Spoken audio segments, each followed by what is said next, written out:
வணக்கம்.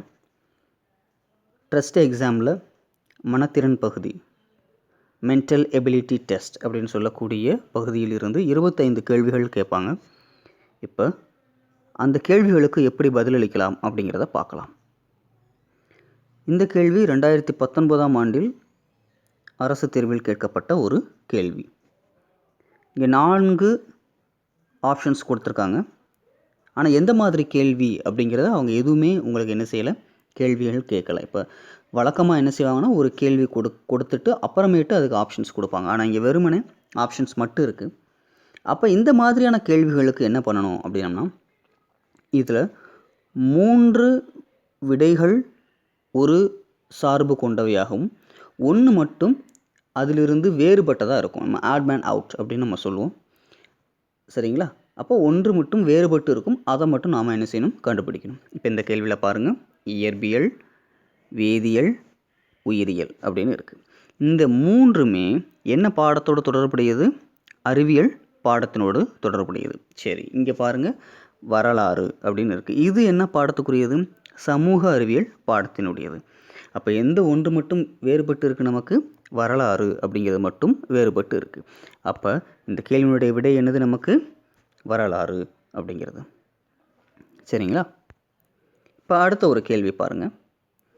கிரிக்கெட், கால்பந்து, hockey and chess, நம்ம சதுரங்கம் அப்படின்னு நம்ம சொல்லக்கூடிய ஒன்று. இப்போ இந்த 4களையும் 3 ஒரே மாதிரி இருக்கும், 1 மட்டும் வேறுபட்டு இருக்கும்.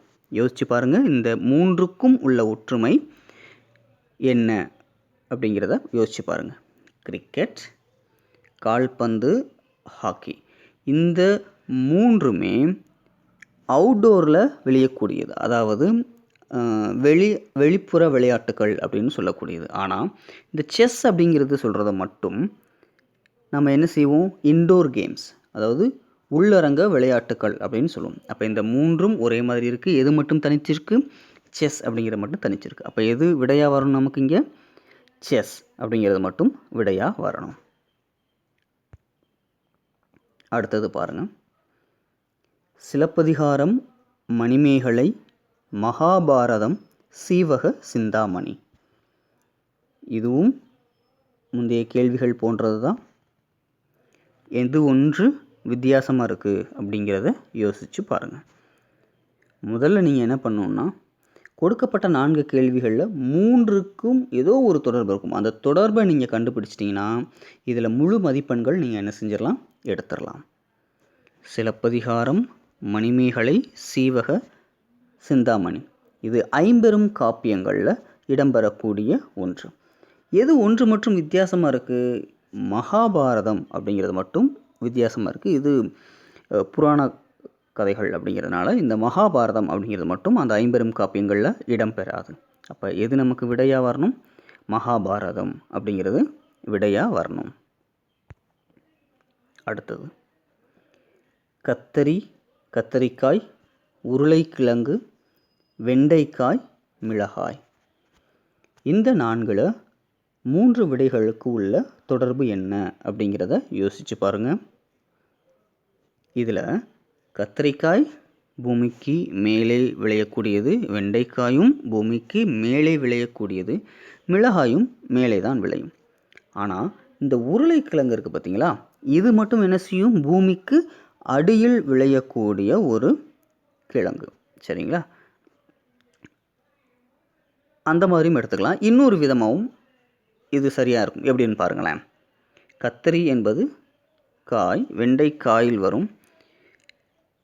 மிளகாயும் ஒரு காய் வகையில் சேர்ந்தது. ஆனால் இங்கே கொடுக்கப்பட்டிருக்கக்கூடிய உருளைக்கிழங்கு மட்டும் கிழங்கு வகையை சேர்ந்தது. சரிங்களா? ஸோ அந்த மாதிரி நம்ம என்ன செஞ்சுக்கலாம், இந்த ஆன்சரை கண்டுபிடிச்சிக்கலாம். அப்போ நமக்கு எது சரியான விடையாக வரணும்? உருளைக்கிழங்கு அப்படிங்கிறதான் சரியாக வரணும். அடுத்தது ஒரு கேள்வி. திருவண்ணாமலை, கொல்லிமலை, ஆனைமலை, சேர்வராயன் மலை. இதெல்லாம் பார்த்தா கொஞ்சம் குழப்புற மாதிரி இருக்கும். எல்லாமே மலைன்னு தான் முடியுதே. அப்போ என்ன ஒரு வித்தியாசம்? எந்த 3லிருந்து 1 மட்டும் விடை விடுபடுகிறது அப்படிங்கிறது உங்களுக்கு கொஞ்சம் குழப்பத்தை தரலாம். கொஞ்சம் யோசிச்சு பாருங்கள். திருவண்ணாமலை அப்படிங்கிறது ஒரு ஊர் பேர். கொல்லிமலை, ஆனைமலை, சேர்வராயன் மலை, இந்த 4மே ஒரு ஊர் பெயர்னா கூட இதில் இந்த 3க்கும் எது பார்த்தோம் அப்படின்னம்னா கொல்லிமலை, ஆனைமலை, சேர்வராயன் மலை, இந்த 3லுமே மலை குன்றுகள் இடம்பெறக்கூடிய ஒன்று. ஆனால் திருவண்ணாமலை அப்படிங்கிறது ஒரு இடம் சார்ந்த ஒன்று. சரிங்களா? அப்போ இதில் எது நமக்கு வேறுபடுது? திருவண்ணாமலை அப்படிங்கிறது மட்டும்தான் வேறுபடுது. அப்போ ஆன்சர் நமக்கு திருவண்ணாமலை.